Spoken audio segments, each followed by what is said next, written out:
Hello everyone. आज हम exercise 4.3 question number 10 करेंगे।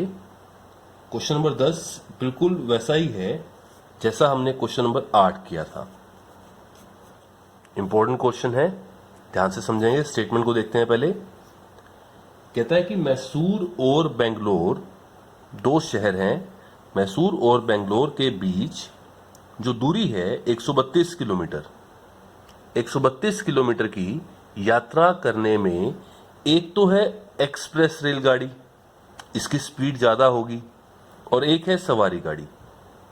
ये जो यात्रा है 132 किलोमीटर की, ये यात्रा तय करने में जो एक्सप्रेस रेलगाड़ी है वो सवारी गाड़ी से 1 घंटा कम समय लेती है। क्यों लेती है? क्योंकि एक्सप्रेस रेलगाड़ी की स्पीड यानी कि चाल ज़्यादा है सवारी गाड़ी से, तो ये इससे कम समय लेगी। जिसकी चाल ज़्यादा, उसे कम टाइम लगेगा एक ही दूरी तय करने में। 1 घंटा कम समय लेती है। यदि एक्सप्रेस रेलगाड़ी की औसत चाल सवारी गाड़ी की औसत चाल से 11 किलोमीटर प्रति घंटा अधिक हो। औसत चाल का मतलब ये होता है कि पूरे रास्ते में कितना समय लगा और कितनी दूरी तय की, उससे भाग करके हम औसत चाल निकाल लेते हैं। यदि एक्सप्रेस रेलगाड़ी की औसत चाल सवारी गाड़ी की औसत चाल से 11 किलोमीटर अधिक हो तो दोनों रेलगाड़ियों की औसत चाल ज्ञात करें। हम यहीं से क्वेश्चन स्टार्ट करने वाले हैं अपना। हम मान लेंगे, और किसकी मान लेंगे? क्योंकि एक्सप्रेस की जो चाल है गाड़ी की, वो सवारी गाड़ी की चाल से 11 किलोमीटर प्रति घंटा अधिक है, तो हम सवारी गाड़ी की औसत चाल मान लेते हैं x किलोमीटर प्रति घंटा। तो एक्सप्रेस रेलगाड़ी की औसत चाल उसमें 11 जोड़कर आ जाएगी। तो यहां से हम क्वेश्चन स्टार्ट करेंगे अपना। हम लिखते हैं, माना सवारी गाड़ी की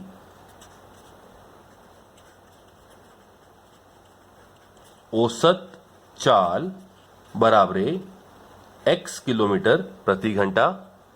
तो एक्सप्रेस गाड़ी की औसत चाल अपने आप आ जाएगी, क्योंकि इसकी जो औसत चाल है वो सवारी गाड़ी की औसत चाल से 11 किलोमीटर प्रति घंटा अधिक है। तो मैंने इसमें 11 जोड़ दिया, x + 11 किलोमीटर प्रति घंटा। ये हमारे पास आ गया। दोनों ही रेलगाड़ी को बराबर दूरी तय करनी है। दूरी कितनी है? दो शहरों के बीच की 132 किलोमीटर। तो पहले मैं ये निकाल लेता हूं कि जो सवारी गाड़ी है उसे यह दूरी तय करने में कितना समय लगा। समय का फॉर्मूला दूरी बटा चाल। और फिर निकालेंगे एक्सप्रेस गाड़ी को यही दूरी तय करने में कितना समय लगा, दूरी बटा चाल। और हमें दिया है कि जो सवारी गाड़ी है वो एक्सप्रेस गाड़ी से 1 घंटा ज्यादा लेती है, या ऐसे कह लें कि एक्सप्रेस गाड़ी सवारी गाड़ी से 1 घंटा कम समय लेती है। बात एक ही है। तो हम समय निकालते हैं। हम चाहें तो लिख सकते हैं पहले एक बार यहां समय का फॉर्मूला क्या है।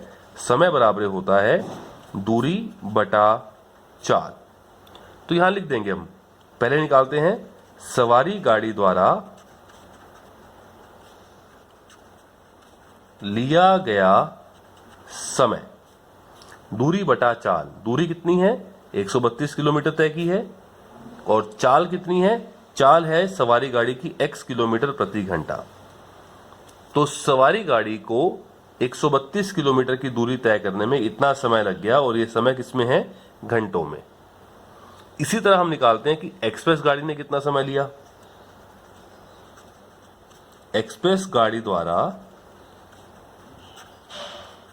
लिया गया समय 132, और बटा में जो चाल है एक्सप्रेस गाड़ी की वो x नहीं है, वो x + 11 है, इतने घंटे। ये हमारे पास आ गया। अब हमें क्या दिया है प्रश्नानुसार कि जो एक्सप्रेस रेलगाड़ी है वो सवारी गाड़ी से 1 घंटा कम समय लेती है, यानी कि ये जो समय है ये कम है इससे, सवारी गाड़ी वाले समय से 1 घंटा। या ऐसे कह लें कि सवारी गाड़ी का समय एक्सप्रेस गाड़ी के समय से 1 घंटा ज्यादा है, यानी कि इन दोनों का अंतर 1 है। यानी कि बड़े में से छोटे को घटाएंगे तो बराबरे 1 आएगा। तो क्या लिखा जाएगा यहां पर? प्रश्नानुसार जो ज्यादा समय है, इन दोनों का अंतर 1 है, बड़े में से छोटे को घटाएंगे तो हमारे पास 1 आ जाएगा। तो क्या लिखेंगे? ज्यादा समय ये वाला है जिसके बटे में x है। आप ये मत समझना कि यहाँ बटा में ज्यादा है तो ये बड़ा हो गया। अगर बटे में यानी कि नीचे हर में रकम बड़ी आती है तो वो नंबर छोटा हो जाता है। तो प्रश्नानुसार ये माइनस ये करेंगे, यानी कि 132 और by x minus 132 by x plus 11, इन दोनों का अंतर बराबर 1 है। अब ऐसे क्वेश्चन तो हम पहले भी करके आए हैं। ऐसे क्वेश्चन करने के लिए हम क्या किया करते थे, एलसीएम लेंगे लेफ्ट साइड में, आर पार गुना करेंगे, क्रॉस मल्टीप्लाई करेंगे और हमारे पास द्विघात समीकरण तैयार हो जाएगा, फिर हम उसको सॉल्व कर लेंगे। चलिए एलसीएम क्या आएगा, ये गुना ये, यानी कि x ब्रैकेट में x प्लस 11, ये बराबर है 1 तो ऐसे का ऐसे। अब पहले यहां भाग करेंगे x से, x कैंसिल हो गया, क्या रह जाएगा x प्लस 11, x प्लस 11 को ऊपर गुना करेंगे 132 से, तो 132 को x प्लस 11 से गुना करनी है तो ब्रैकेट आपको मेंटेन करनी होगी। माइनस है बीच में तो माइनस आ जाएगा, x प्लस 11 से भाग करेंगे ये कैंसिल हो जाएगा, x आ गया, x को ऊपर गुना किया 132 से तो क्या आ गया 132x। अब क्या करेंगे नीचे, आप चाहें तो इसको गुना कर दें आपस में, पहले x को x से किया x स्क्वायर प्लस x को 11 से किया 11x। अब 132 को पहले x से गुना करते हैं 132x, फिर से 11 से गुना करते हैं 22 और 5 और 1452, 22 2 कैरी किया हमने, 35 3 और 14 माइनस 132x ऐसे का ऐसे और बराबर 1। ये 132x से 132x क्या हुआ, कैंसिल। अब आप क्रॉस मल्टीप्लाई आर पार गुना कर सकते हैं, तो एक को यहाँ गुना कर दें और इसको यहाँ गुना कर दें। एक को यहाँ 1452 से गुना किया तो 1452 ही आएगा, बराबर इसको यहाँ 1 से गुना करेंगे दोनों को तो वही का वही रहेगा x स्क्वायर प्लस 11x। अब आप ऐसे करें कि इसको आप उस साइड ले जाएं, माइनस का हो जाएगा, यहाँ पर क्या बचेगा 0, तो x square plus 11x minus 1452 ये आ गया। इसको लेफ्ट में लिखें, इसको राइट में लिखें और ये आपका द्विघात समीकरण तैयार हो जाएगा, x square plus 11x minus 1452 बराबर 0। ये द्विघात समीकरण है। अब द्विघात समीकरण को सॉल्व करना है। सॉल्व करने के लिए जिसको गुणनखंड विधि आती है वो गुणनखंड विधि से करें, और मैंने कैसे सिखाना है इसे, मैं इससे बताऊंगा आपको द्विघाती सूत्र से। द्विघाती सूत्र से करने के लिए हम यहाँ पहले d निकालेंगे। d निकालने के लिए मुझे ABC चाहिए और d का फॉर्मूला क्या होता है 20 के माइनस 4AC। चलिए d निकालने के लिए पहले कंपेयर करते हैं इसे, किसके साथ कंपेयर करेंगे इसे, जो जनरल फॉर्म होती है द्विघात समीकरण की, ax square plus bx plus c बराबर 0। और अब यहाँ लगाएंगे हम d का फॉर्मूला, और d का फॉर्मूला क्या होता है मेरे पास, d बराबर b स्क्वायर माइनस 4ac। उससे पहले ABC निकालना था हमें, चलिए मैं यहाँ निकाल देता हूँ कि a बराबर क्या है, a का यहाँ पे जो मान है वो 1 आएगा, b की जो वैल्यू है वो कितनी आएगी 11 आएगी, और c की जो वैल्यू है वो कितनी आएगी माइनस 1452 आएगी। मैंने ABC निकाल दिए हैं कंपेयर करके, a बराबर 1, b बराबर 11 और c बराबर माइनस 1452। अब d निकाल देते हैं, b का स्क्वायर, b की वैल्यू है 11 का स्क्वायर माइनस 4 ब्रैकेट में a का मान 1 और c का मान माइनस 1452। 11 को 11 से गुना किया 121 आएगा, माइनस को माइनस से गुना किया प्लस 4 एकम 4 और 4 से गुना करें 8 0 2 कैरी है 18 1 और ये आ गया 5। जोड़ देते हैं इनको, तो मेरे पास यहां से d के जो मान है वो क्या आ जाएगा 8 और 1 9 2 8 और 1 9 और ये 5 और ये 0 से बड़ा आ रहा है, तो मुझे ये मालूम पड़ गया जो इसके मूल आएंगे इस समीकरण के वो वास्तविक और भिन्न है, यानी कि दो अलग अलग मूल हमारे पास आएंगे। अब वो मूल निकालेंगे हम द्विघाती सूत्र से, और वो निकालने के लिए पहले हम क्या निकाल के रखेंगे अपने पास, वर्गमूल d। तो पहले वर्गमूल d निकालते हैं, फिर द्विघाती सूत्र लगाएंगे, x का मान निकालेंगे, जो x का मान आएगा वो सवारी गाड़ी की चाल आएगी, उसमें 11 जोड़ देंगे तो एक्सप्रेस गाड़ी की चाल आ जाएगी। चलिए पहले वर्गमूल d निकालते हैं इसका। चलिए d निकाला है हमने, d बराबर है 5 9 2 9 5929। और द्विघाती सूत्र लगाने के लिए पहले मैं वर्गमूल d निकाल के रखूंगा अपने पास, वर्गमूल d यानी कि वर्गमूल 5929। अब ऐसे डायरेक्टली तो नहीं पता, तो कैसे निकालेंगे वर्गमूल, इसके अभाज्य गुणनखंड बना देते हैं हम साइड में, 5 9 2 9। अब 3 से चेक करते हैं भाग होगा कि नहीं, 9 और 2 11 और 9 20 और 5 25, इनका जोड़ 25 आ रहा है, जो 3 से भाग नहीं होता, तो ये संख्या भी 3 से भाग नहीं होगी। चलिए 5 से भी नहीं होगा क्योंकि इकाई के अंक में 5 नहीं है, 2 से भाग वैसे ही नहीं हो रहा था तो 6 से भाग नहीं होगा। 7 से चेक करते हैं, 7 से ये भाग हो रहा है, 7 8 56, 3 7 चौके 28, 4 बचेगा और 7 7 49, फिर 7 से भाग हो जाएगा, 7 एकम 7, 1 बचेगा, 7 दूनी 14 और 7 एकम 7, और ये मुझे मालूम है 11 से भाग होता है, 11 एकम 11, 11 एकम 11 और ये 11 एकम 11। तो मेरे पास अभाज्य गुणनखंड बन गए हैं इसके। ये क्या बने अभाज्य गुणनखंड? 7 गुना 7 गुना 11 गुना 11, ये एक पेयर, ये एक पेयर, जोड़े में से एक 7 बाहर और एक 11 बाहर, और 11 सते 77। तो वर्गमूल डी का मान मेरे पास क्या आ जाएगा? 77। वर्गमूल डी हमने निकाल दिया, और जैसे ही वर्गमूल डी निकाल दिया तो हम अब द्विघाती सूत्र लगाकर दो मूल निकाल सकते हैं। तो मैंने बीच में लाइन लगा दी है और यहाँ से हम इसके मान निकालते हैं द्विघाती सूत्र से। क्या मान होता है? पहला जो मूल होता है -b प्लस वर्गमूल डी बटा में 2a, और दूसरा क्या होता है? -b माइनस वर्गमूल डी और बाय 2a।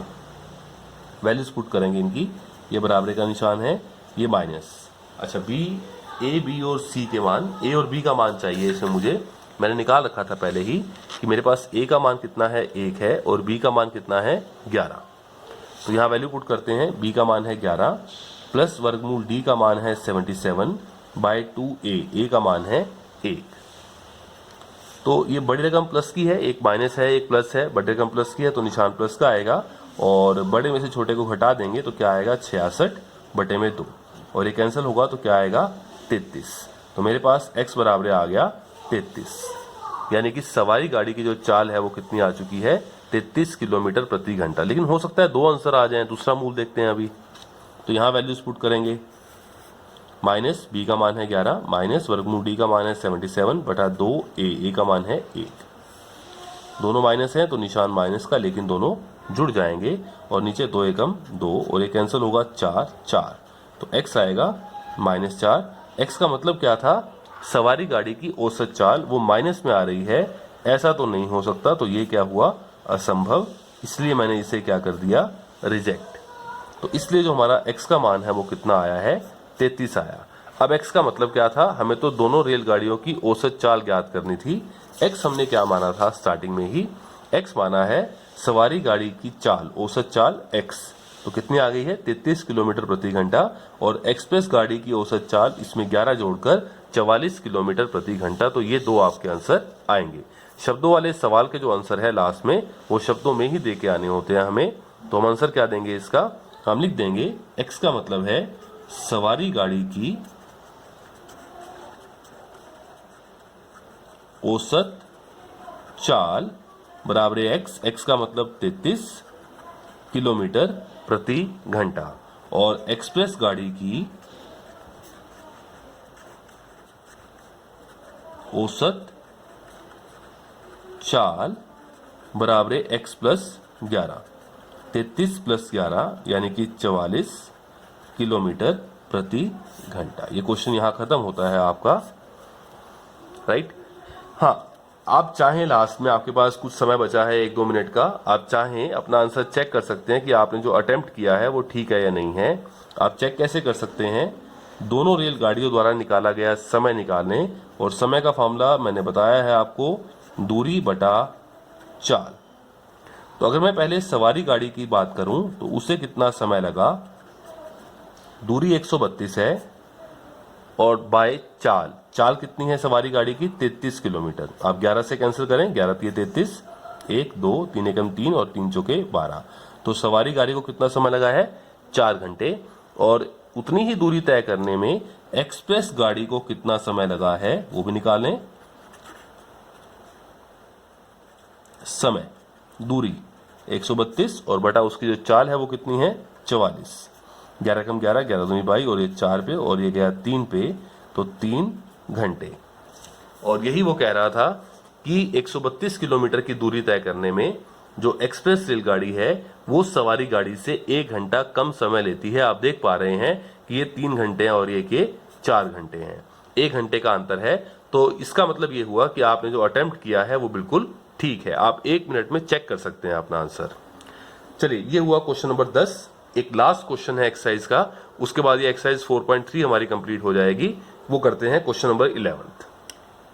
चलिए, क्वेश्चन नंबर 11 है हमारे पास, लास्ट क्वेश्चन है और अच्छा क्वेश्चन है, ध्यान से समझने का है कि दो वर्गों के क्षेत्रफलों का योग 468 मीटर स्क्वायर है।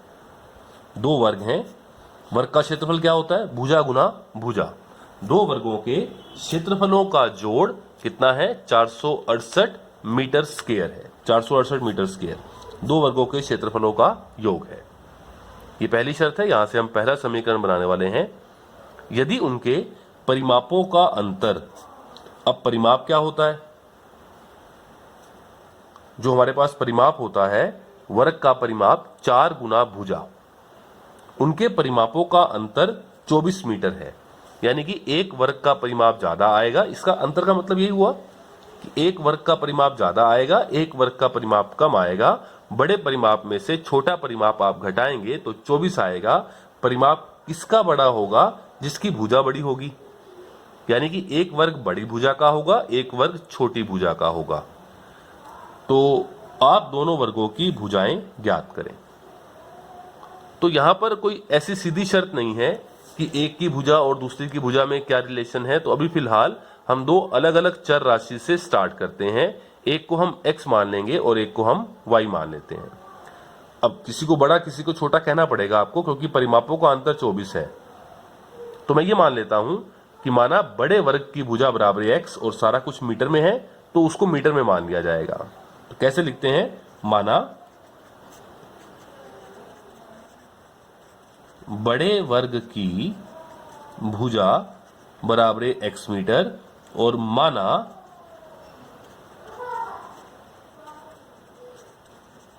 छोटे वर्ग की भुजा बराबर y मीटर। ये मैंने मान लिया। एक बार दोनों के क्षेत्रफल निकाल लेते हैं, एक बार दोनों के परिमाप निकाल लेते हैं, फिर अपने क्वेश्चन को स्टार्ट करेंगे। तो पहले बड़े वर्ग का क्षेत्रफल बताएं।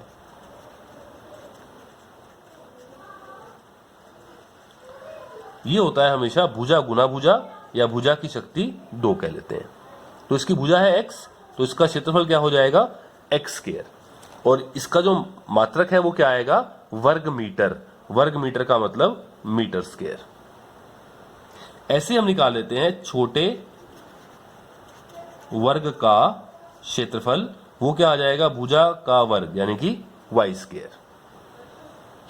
एक बार दोनों के परिमाप निकाल लेते हैं, फिर हम क्वेश्चन को स्टार्ट करेंगे। अब मैं क्या निकालता हूं?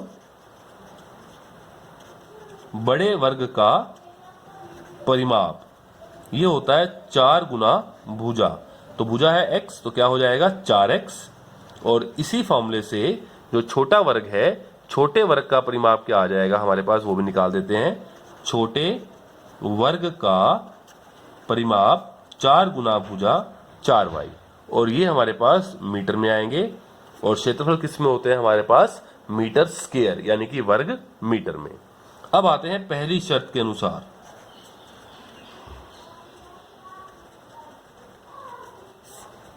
पहली शर्त के अनुसार आप पढ़ें स्टेटमेंट में क्या गिवन था। हमें गिवन है कि दोनों के क्षेत्रफलों को जोड़ दें, यानी कि x square plus y square कर दें तो बराबर 468 हो जाएगा। दूसरी शर्त में उनके परिमापों का अंतर, यानी कि बड़े परिमाप में से छोटा परिमाप घटा दें तो बराबर 24 आएगा। तो ये दोनों शर्तें लगाते हैं, फिर इनको समीकरण बनाकर सोल्व करेंगे। चलिए, पहली शर्त के अनुसार दोनों के वर्गों का जोड़, दोनों वर्गों के क्षेत्रफलों का जोड़। तो पहला क्षेत्रफल कितना है? x स्क्वायर प्लस दूसरा कितना है? y स्क्वायर बराबर 468। ये पहली शर्त से मैंने पहला समीकरण तैयार कर दिया। मैंने इसे कह दिया समीकरण नंबर 1। अब आते हैं दूसरी शर्त के अनुसार दोनों के परिमापों का अंतर। अब जब मैंने इसे बड़ा वर्ग कहा है तो इसका परिमाप ज्यादा है इससे, यानी कि बड़े परिमाप में से छोटा परिमाप घटाएं तो उनका अंतर बराबर क्या आएगा? 24।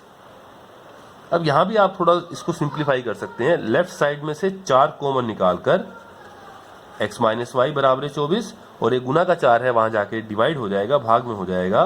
तो 24/4 और 4 छिके 24। तो ये मेरे पास दूसरा समीकरण तैयार है। x माइनस वाई बराबर 6। तो ये दो समीकरण तो मैंने तैयार कर दिए। अब इनको सोल्व कैसे करें? आप ध्यान से देखें, ये कोई दो चर वाले रैखिक समीकरण नहीं है जैसे थर्ड चैप्टर में होते थे। अब यहाँ वर्ग भी है, ये x माइनस वाई बराबर 6 है। तो एक काम आप ऐसे कर लीजिए, ये माइनस वाई वहां जाकर प्लस वाई हो जाएगा और x का मान उठा के हम समीकरण नंबर 1 में रख देंगे। अच्छा, x का मतलब क्या है? बड़े वर्ग की भुजा, और y का मतलब क्या है? छोटे वर्ग की भुजा। तो मैं इसको और आसान तरीके से करता हूं, x बराबर ये माइनस वाई वहां जाकर क्या हो जाएगा? Plus Y. x बराबर हो गया 6 प्लस वाई। चलो मैंने इसे 3 कहा, जैसे आप थर्ड चैप्टर में प्रतिस्थापन विधि करते थे, लगभग वैसे। तो यहां से x का मान निकाल लिया, 6 प्लस वाई हो गया। कहां से निकाला? 2 से। कहां रख देंगे? 1 में। तो x का मान समीकरण नंबर 1 में रखने पर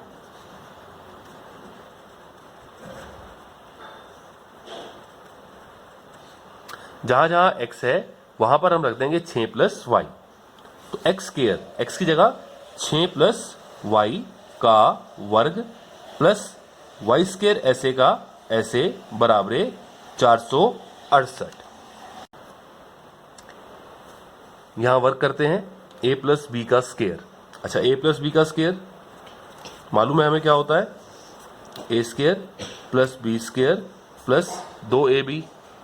a प्लस बी का स्क्वायर, a का मान 6 है, b का मान y है। a स्क्वायर यानी कि 6 स्क्वायर प्लस बी स्क्वायर यानी कि y square plus 2ab। a का मतलब 6 और b का मतलब y प्लस y स्क्वायर बराबर 468। अब 468 को भी यहां ले आएंगे अभी हम। 6 का स्क्वायर 36 प्लस y का square y square plus 2 6 12y plus y square, इसको भी आप यहां ले आए माइनस 468, और राइट साइड में क्या रह जाएगा हमारे पास? 0। अब इसका समीकरण तैयार करते हैं। y स्क्वायर वाले इकट्ठे करते हैं पहले, एक y स्क्वायर और एक y स्क्वायर, 2y स्क्वायर, फिर y वाला प्लस 12y, फिर नंबर प्लस 36 है और माइनस 468 है। बड़ी टर्म माइनस की है तो निशान माइनस का, बड़े में से छोटे को घटा देंगे तो 2 3 432 बराबर 0। ये द्विघात समीकरण हमने तैयार कर दिया। लेकिन हाँ, अभी और सिंप्लीफाई कर सकते हैं। 2 यहाँ इसको भाग कर रहा है, इसको भी और इसको भी, और राइट साइड में 0 है तो 2 कॉमन निकाल के बाद में 0/2 वो 0 हो जाएगा। चलिए 2 कॉमन निकाल के समीकरण को और थोड़ा सा लाइट कर देते हैं। तो 2 कॉमन निकाल लिया मैंने, यहाँ हो जाएगा वाई स्क्वायर, 2 से भाग किया 2 6 12y माइनस 2 से भाग किया 2 2 एकम 2 और 2 6 12 बराबर 0। ये गुना का 2 वहां जाके डिवाइड यानी कि भाग में हो जाएगा, तो Y square plus 6y minus 216 बराबर 0/2, और 0 को आप जिससे मर्जी भाग कर ले 0 होता है। तो द्विघात समीकरण हमने तैयार कर दिया, Y square plus 6y minus 216 बराबर 0। अब इस द्विघात समीकरण को हम सोल्व करेंगे द्विघाती सूत्र से। y का मान आ जाएगा, y का मान का मतलब क्या होगा? y के मान का मतलब होगा छोटे वर्ग की भुजा। अब जो y का मान आएगा उसका मान कहाँ रखेंगे हम? यहाँ 3 में रखेंगे, तो x का मान आ जाएगा 6 प्लस वाई। यहाँ y का मान रख देंगे, x का मान का मतलब बड़े वर्ग की भुजा हमारे पास आ जाएगी। चलिए इसको अब सोल्व। चलिए द्विघात समीकरण हमारा जो बना है, Y square plus 6y minus 216 बराबर 0। अब इसको सोल्व करते हैं। सोल्व करने के लिए पहले मुझे d निकालना है, d के लिए मुझे पहले ABC निकालने हैं, तो मैं इसे कंपेयर करूंगा जनरल फॉर्म से। अब की बार a x के नहीं लिखेंगे क्योंकि चर राशि का नाम y है, तो किससे कंपेयर करेंगे? a Y square plus B Y plus c बराबर 0 के साथ। तो कंपेयर किया तो मेरे पास जो a का मान है वो क्या आ गया है? a बराबर यहाँ 1 लिखा है आगे, तो a बराबर 1, b बराबर 6 और c बराबर माइनस 216। d का मान निकालते हैं विविक्ति कर। d का फॉर्मूला 20 के माइनस 4ac, इनके मान रखेंगे। b का मान 6 का वर्ग माइनस 4 ब्रैकेट में a का मान 1 और c का मान माइनस 216। 6 का वर्ग 36 हो गया, माइनस को माइनस से गुना किया, प्लस 4 एकम 4, 4 से गुना किया 24, 2 6 और 4 दूनी 8। तो ये मेरे पास कितना आ जाएगा? ये मेरे पास पूरा 900 आ जाएगा। d 900 आ गया, जो कि 0 से बड़ा है। तो इसका मतलब क्या होगा? हमारे पास जो मूल हैं वो वास्तविक और अलग अलग, वास्तविक और भिन्न होंगे। अब वो मूल निकालेंगे हम। मूल निकालने के लिए मुझे वर्गमूल d का मान चाहिए होगा, तो मैं वर्गमूल d निकाल लेता हूं पहले। वर्गमूल d का मतलब क्या होगा? वर्गमूल 900। अभाज्य या गुणनखंड बनाए, नहीं तो शॉर्टकट से कर सकते हैं। मुझे मालूम है 30 गुना 30 होता है ये, तो आपको अभाज्य गुणनखंड बनाने की जरूरत नहीं है। 30 गुना 30 लिखें, जोड़े में से एक बाहर आएगा, तो वर्गमूल d का मान क्या आएगा 30। ये भी निकल गया हमारा। अब लाइन खींचेंगे हम बीच में और दो मूल निकाल देंगे। अब की बार जो है x नहीं लिखा जाएगा क्योंकि चर राशि y है, तो अब की बार y लिखा जाएगा।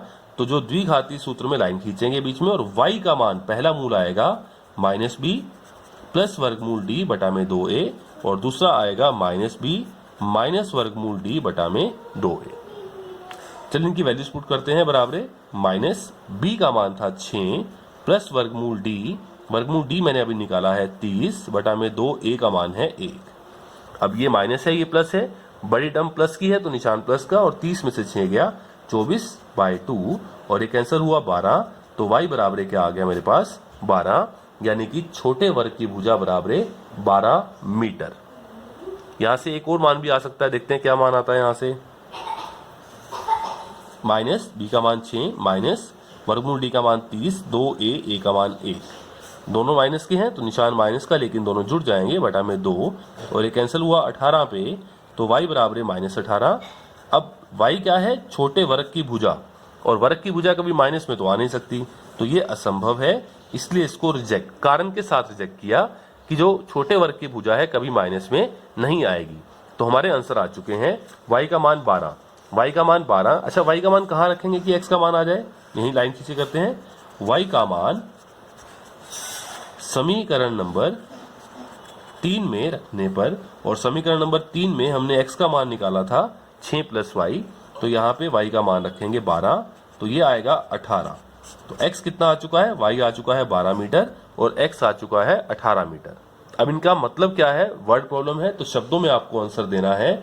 x का मतलब है बड़े वर्ग की भुजा, यानी कि x, और वो कितना आ चुका है 18 मीटर, और छोटे वर्ग की भुजा यानी कि y, वो कितना आ चुका है हमारे पास 12 मीटर। तो ये क्वेश्चन हमारा यहाँ पर कंप्लीट होता है। अच्छा, आप चाहें, क्वेश्चन तो कंप्लीट हो गया, आप चाहें कि आपका आंसर ठीक है या गलत है, आप चेक करना चाहें तो आप एक चेक कर सकते हैं। 1 सेकंड लगता है आपको, 1 मिनट लगता है। पहला जो हमारे पास शर्त थी, दोनों के क्षेत्रफलों का जोड़ 468 आना चाहिए। तो पहले बड़े वर्ग का जो क्षेत्रफल आएगा वो कितना आएगा x², यानी कि 18 का स्क्वायर, वो कितना आया 324, और छोटे का वर्ग कितना आया हमारे पास 12 का वर्ग, वो आया 144।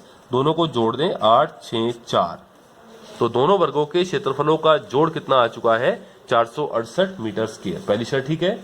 दोनों के परिमापों का अंतर, परिमाप क्या आया, बड़े वर्ग का 4 से गुना किया 18 चौके 72, और छोटे का 4 से गुना किया 48, इसका अंतर निकाला तो ये 4, और यहां से कितना आएगा 2, 24 मीटर। तो दोनों शर्तें हमारी ठीक हैं। तो आप 1 मिनट में चेक कर सकते हैं, क्योंकि बड़ा क्वेश्चन आता है, 5 मार्क्स का आ जाए, तो आप चेक कर सकते हैं कि हमारा जो आंसर है वो ठीक है कि नहीं। तो हमारा आंसर बिल्कुल ठीक है, आपको ये चेक करने की जरूरत नहीं है, वैसे बता दिया, आप चाहें तो चेक कर सकते हैं, नहीं तो क्वेश्चन हमारा यहाँ कंप्लीट हो गया कि बड़े वर्ग की भुजा 18 मीटर और छोटे वर्ग की भुजा 12 मीटर। और यहाँ पर हमारी एक्सरसाइज 4.3 भी कंप्लीट होती है। इसके बाद हम एक्सरसाइज 4.4 स्टार्ट करेंगे।